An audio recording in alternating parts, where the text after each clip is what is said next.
À la terrasse, le dessin et la programmation informatique proposent une nouvelle cartographie du monde.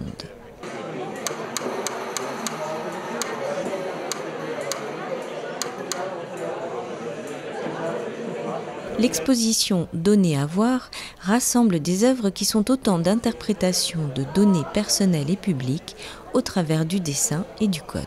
Le dessin et le code ont ceci de commun qu'ils ont un rapport très fort à la cartographie, au dessin de ce qui nous entoure, quoi, de notre environnement, mais aussi d'un travail sur la trace, c'est-à-dire récupérer des traces, des choses, comprendre la trace qu'on dépose nous-mêmes, l'empreinte, capter des réseaux de pouvoir, des systèmes de relations, montrer comme chez Marc Lombardi par exemple. Marc Lombardi montre dans ses schémas montre les relations entre des banques américaines, la mafia, etc. Et Marc Lombardi il meurt pour les dessins qui sont là-bas quand même. Marc Lombardi est décédé en 2000, officiellement par suicide, après avoir fait l'objet d'une surveillance constante des autorités.